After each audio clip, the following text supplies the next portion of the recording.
Hello guys, welcome to my channel secret coding. और आज का हमारा टॉपिक है difference between if else and switch case. If else और स्विच केस का आज हम डिफरेंस देखेंगे। तो स्टार्ट करते हैं आज का video. If else statement uses multiple statement और मल्टीपल चॉइस।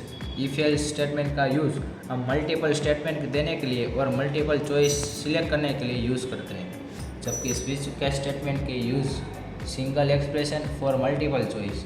हम सिंगल एक्सप्रेशन और मल्टीपल चॉइस के लिए यूज़ करते हैं। फॉर एग्जांपल, हमें स्विच केस में एक एक्सप्रेशन और एक सेंटेंस प्रिंट करने के लिए ज़्यादातर हमें चॉइस देनी पड़ती है, ज़्यादातर केस बनाना पड़ता है। इसलिए हम यहाँ पे कह सकते हैं switch case use single expression for multiple choice. और सेकंड है which statement will be executed depend upon the expression.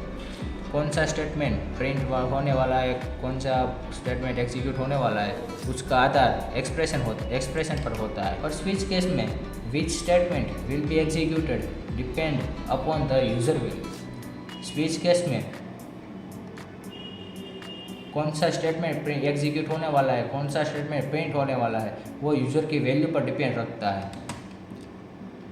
If statement evaluates integer, character, float और boolean type। if statement integer, character, float और boolean type के data type का मूल्यांकन करता है, उसका यूज़ करता है। if स्टेटमेंट में हम स्टेटमेंट के अंदर इंटीजर, कैरेक्टर, फ्लोट और बूलियन सभी टाइप के डेटा टाइप को यूज़ कर सकते हैं, मूल्यांकन कर सकते हैं।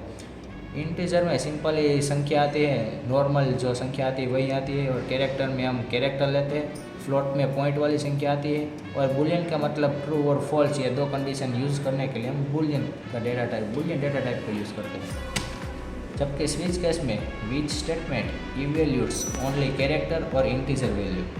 स्विच केस में हम कैरेक्टर और इंटीजर वैल्यू का ही मूल्यांकन कर सकते हैं, उसके अलावा हम स्विच केस में कोई और डेटा टाइप नहीं ले सकते हैं। ये इसकी सबसे बड़ी मर्यादा है। Statement values are based on constant और एक्सप्रेशन।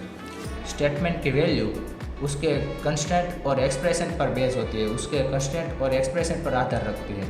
जबकि स्विच केस में switch case values are based on user choice.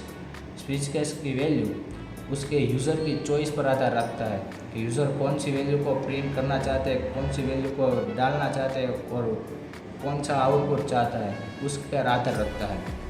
और उसके बाद है statement is use to evaluate conditions if true और फॉल्स।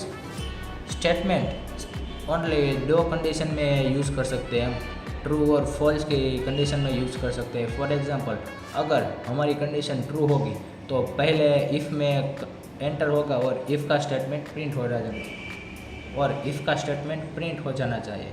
अगर हमारी वैल्यू फॉल्स है तो सेकंड एल्स में एंटर हो जाना चाहिए और एल्स में हमने जो वैल्यू दी है वो प्रिंट हो जाना चाहिए। ये दो कंडीशन के लिए हम स्टेटमेंट का यूज़ कर सकते हैं। जबकि स्विच केस में switch case is use multiple values for the same variable और एक्सप्रेशन।